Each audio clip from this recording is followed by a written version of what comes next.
Orang lain mencari makanan di hutan memikirkan tentang makanan. Sedangkan dua orang ini sudah menikmati kebebasan makanan laut. Ada udang sungai liar yang tak kunjung habis dimakan. Ada juga kerang segar dan montok. Tentu saja, ikan juga tak ketinggalan. Baik itu ikan dikukus dalam bambu maupun dipanggang di atas batu. Semuanya bisa membuat Anda merasakannya. Setelah makan, Anda juga bisa mencicipi makanan liar dari South Xinjiang.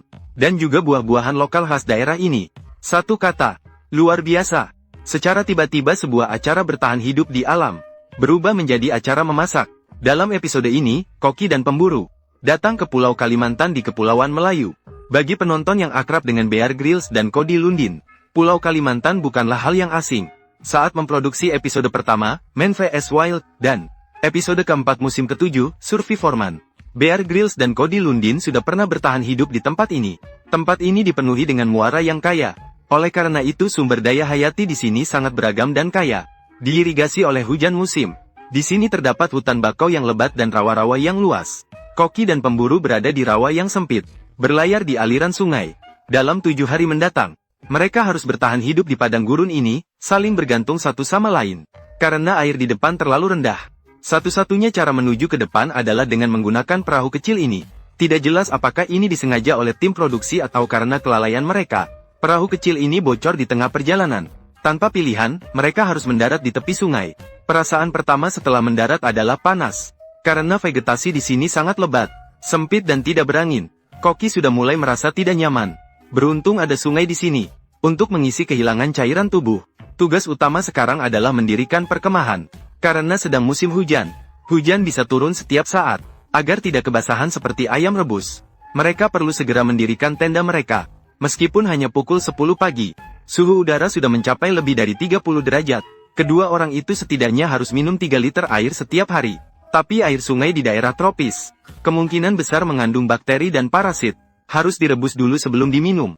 Pemburu itu mengeluarkan batu api. Setelah digosok berulang kali, tidak bisa menyalakan.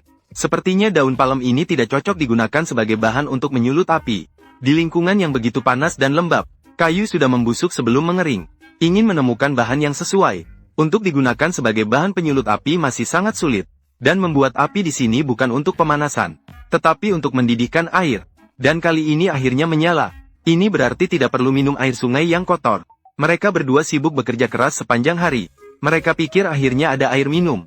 Ternyata Koki meludahkannya. Kemudian pemburu pun muntah. Ternyata airnya sangat asin. Bau air laut. Tidak bisa diminum.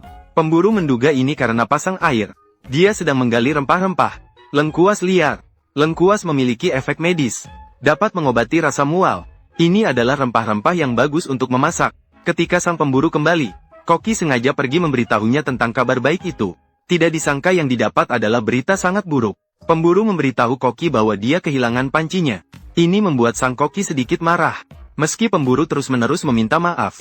Dan mengatakan bahwa dia menangkap seekor lele. Tapi saat ini sang Koki masih marah. Meskipun ada ikan, dengan apa dia mau memasaknya? Pada saat ini, pemburu mengusulkan menggunakan bambu atau penutup panci untuk memasak. Hal ini telah sampai pada titik. Jadi, satu-satunya pilihan adalah menerima saran ini. Memasak bahan makanan dengan bambu sudah memiliki sejarah ribuan tahun. Meski begitu, Matt adalah seorang koki Michelin. Tetapi sebelumnya dia hanya mendengar tentangnya. Dia harus mengubah gaya memasaknya. Ini pertama kalinya dia memasak ikan ditutup bambu. Dia juga tidak tahu bagaimana rasanya. Ini masih makanan pertama yang mereka makan minggu ini. Tidak disangka rasanya sangat enak. Daging ikan memiliki aroma bambu. Ini adalah hidangan istimewa. Seekor lele hanya dapat memberikan 300 kalori. Jauh dari cukup untuk kebutuhan sehari-hari 2 orang. Mereka memerlukan mangsa yang lebih besar. Pemburu Kiaosu mungkin adalah seorang pengejar yang sangat baik. Dia menemukan jejak lumpur di vegetasi. Harusnya merupakan jejak dari hewan tertentu. Dilihat dari ketinggian, ini sepertinya jejak babi hutan. Ada jejak babi hutan di batang pohon ini juga. Ini jejak ketika babi hutan menggaruk gatal. Menunjukkan babi hutan kira-kira seukuran ini saja. Berat tubuhnya sekitar 4050 pon. Karena vegetasi di sini terlalu lebat, tidak bisa menggunakan busur panah untuk berburu hewan. Maka satu-satunya opsi adalah memasang perangkap. Pemburu berencana membuat jerat dari bambu berbentuk segitiga. Meletakkan makanan di dalam jerat. Untuk menggoda mangsanya agar mengaktifkan perangkap, dia harus menyelesaikan perangkap sebelum matahari terbenam. Jadi nanti malam bisa langsung dipasang. Sementara itu, Koki pun sibuk. Dia berencana membuat rak panggangan. untuk berjaga-jaga jika benar-benar berhasil menangkap babi hutan. Ada juga cara untuk mengatasinya. Sepertinya Koki sangat percaya pada pemburu. Seiring berjalannya waktu, jerat pemburu juga sudah jadi. Sekarang tinggal memilih lokasi. Lokasi seringnya seekor babi hutan muncul. Cukup letakkan dengan baik. Keesokan harinya, mereka tiba di tempat perangkap. Ternyata sangkarnya telah terpicu. Tetapi tidak ada yang tertangkap. Sepertinya sangkar tidak cukup berat. Babi hutan melarikan diri. Benar-benar disayangkan. Karena tidak bisa makan daging babi hutan. Maka mari kita buat pesta makan laut layaknya jamuan raja. Pemburu pergi memancing lele di tepi sungai. Dan bersama Koki pergi ke dekatnya. Mereka menemukan banyak kerang di perairan. Akhirnya mereka mengangkat sangkar udang ke permukaan. Semoga ada hasil tangkapan yang melimpah di dalamnya. Ketika membuka sangkarnya, hasilnya melebihi ekspektasi. Di dalamnya ada seekor kepiting besar. Dan beberapa puluh ekor udang sungai. Jika bahan makanan ini dimanfaatkan dengan baik, kita bisa membuat hidangan yang sangat lezat. Sekarang rak panggang yang dibuat oleh Koki dapat digunakan. Kedua belah pihak sibuk bekerja tanpa henti. Pemburu mulai bergerak. Memulai memanggang ikan, dan Koki harus menangani udang sungai, juga harus menangani remis, dan akhirnya harus menangani kepiting. Akhirnya mendapat kamar. Semuanya sedang mempersiapkan pesta makan besar ini. Meskipun lingkungannya sederhana di tempat ini, tidak ada peralatan modern, tapi itu tidak berarti tidak bisa membuat hidangan lezat yang melimpah. Setelah sibuk selama lebih dari 1 jam, akhirnya hidangan besar ini selesai. Satu-satunya penyesalan mungkin adalah tidak menikmati daging babi hutan lokal. Tapi jika ada hidangan laut yang melimpah seperti ini, itu juga pilihan yang bagus. Hidangan laut lebih lezat daripada daging babi hutan. Setelah makan besar ini selesai, perjalanan 2 orang pun berakhir di sini. Mereka bisa kembali. Koki dan pemburu dalam episode ini akhirnya sampai di pulau bertahan hidup yang mereka idamkan. Pulau Diga terletak di lepas pantai Malaysia. Pulau tropis terpencil ini ditutupi oleh hutan hujan yang lebat. Pakar pengumpulan, Matt, bisa masuk. Mencari bagian dalam pohon palem yang bisa dimakan di dalam hutan, atau beberapa buah-buahan khas. Hunter Su kemudian bisa menangkap berbagai jenis ikan di laut. Ada ikan pari, tuna, serta beberapa jenis kerang atau udang. Kerang emas atau, bisa dikatakan sumber daya sangat melimpah. Koki bahkan mengancam, jika tidak bisa membuat perjamuan layak raja, maka tidak akan kembali pulang. Turun dari kapal berarti tantangan resmi dimulai untuk kedua orang tersebut. Langkah pertama untuk bertahan hidup di alam liar adalah mencari sumber air tawar. Itu sangat penting. Sedangkan yang paling mungkin ditemukan, tubuh memerlukan. Tempat sumber air tawar berada di pedalaman. Tanpa peta dan kompas, kedua orang hanya bisa mengandalkan keterampilan pemburu. Keterampilan bertahan hidup di alam liar untuk mencari sumber air dimulai. Tidak lama kemudian, menemukan sebuah danau kecil. Tapi sepertinya ada sesuatu yang bergerak di danau. Ini menunjukkan bahwa ada makhluk besar lain di pulau ini. Kemungkinan besar itu adalah buaya air asin. Buaya air asin dewasa. Mereka biasanya menunggu di tepi danau untuk mencari mangsa yang datang minum air. Siap untuk menyerang. Jadi saat mengambil air, pastikan untuk memilih air yang sedikit. Amati dengan seksama pergerakan permukaan air.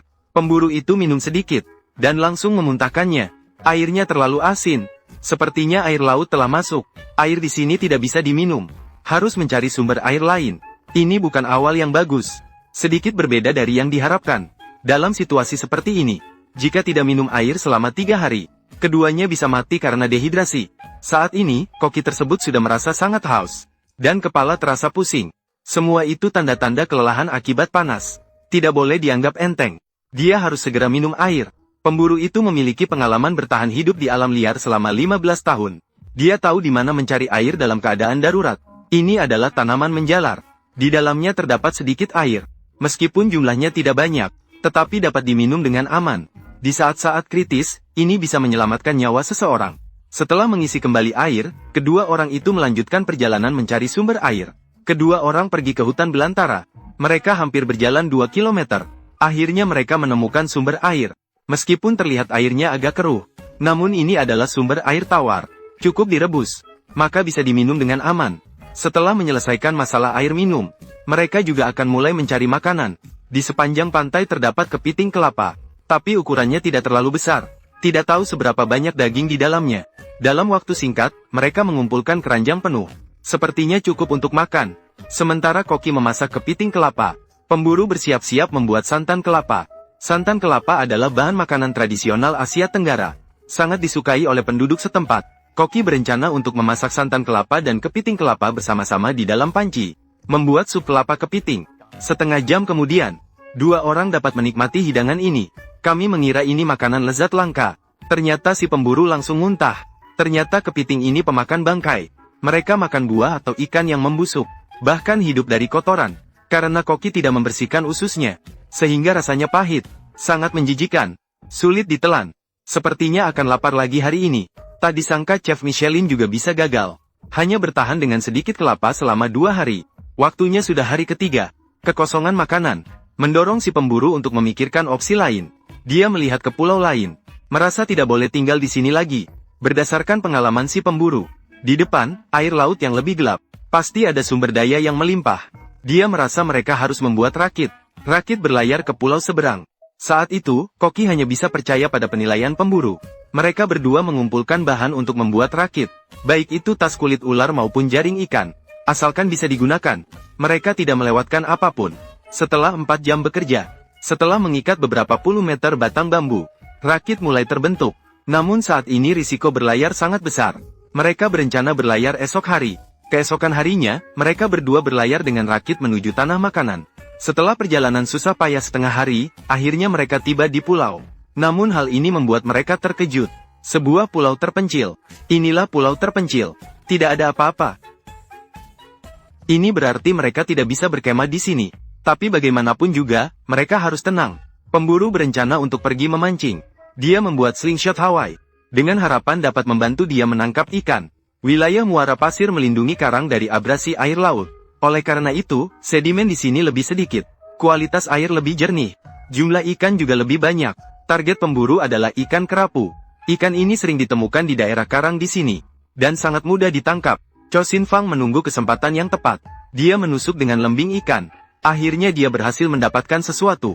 Dia berhasil menangkap seekor ikan kerapu. Sangat cantik. Sementara itu, Matt, sang ahli pengumpul, tampil di pantai. Salah satu sumber daya paling kaya di pulau ini adalah rumput laut. Benda ini sangat cantik. Ini adalah jenis rumput laut yang disebut rumpai laut kuda. Juga dikenal sebagai telur ikan hijau. Meskipun tidak menemukan makanan lain, hanya makan ini sudah cukup. Itu sudah cukup untuk bertahan sementara untuk keduanya. Karena mereka kaya akan berbagai nutrisi dan zat besi. Saat dimakan, langsung meledak di mulut. Rasanya seperti makan telur ikan. Ini adalah bahan makanan yang sangat mahal. Dan di sisi pemburu, dia menemukan sesuatu lagi. Dia berhasil menangkap udang lobster besar. Sepertinya hasilnya sangat melimpah. Seekor kerapu. Ditambah 1 udang lobster dengan telur sendiri. Sepertinya tempat ini adalah pilihan yang tepat. 4 hari telah berlalu. Akhirnya sang pemburu dan koki memiliki makanan yang layak. Tugas memasak selanjutnya diserahkan ke koki bintang Michelin ini. Waktu memasak makanan laut tidak perlu terlalu lama. 10 hingga 15 menit sudah cukup. Saat mendidih, aromanya sangat harum. Terlihat sangat lezat. Dagingnya sangat lembut dan segar. Setiap suap terasa membawa kebahagiaan. Akhirnya beberapa hari ini tidak sia-sia. Semua ini sangatlah layak. Keesokan harinya, karena masalah kekurangan air tawar, mereka perlu kembali ke pulau sebelumnya. Berencana menangkap beberapa jenis ikan lagi di perjalanan pulang. Namun tidak menemukan apa-apa. Sepertinya kali ini tidak beruntung. Setelah kembali ke Pulau Diga, harus memikirkan masalah makanan lagi. Makan besar. Sekarang tidak tertarik dengan kelapa dan kepiting. Sepertinya harus mencari bahan makanan baru lagi. Koki menemukan kelapa duri di hutan. Daging buahnya bisa dimakan. Rasanya seperti kacang. Dan bahan makanan ini mahal. Hanya digunakan dalam kesempatan khusus saja. Karena malam ini adalah bulan purnama. Beberapa ikan akan berenang ke kolam dengan arus air pasang. Bila beruntung, bisa menangkap beberapa mangsa. Mereka mencari di tepi pantai untuk sementara. Akhirnya menemukan sesuatu. Ini adalah ikan pari. Harus berhati-hati saat menangkapnya. Karena ekor ikan pari berduri dan beracun. Perjalanan ini patut dilakukan. Santan dicampur dengan rempah lokal. Kemudian direbus bersama dengan ikan pari. Sehingga menjadi sup santan ikan pari yang lezat. Saat hendak pergi, Anda dapat menikmati sup ikan pari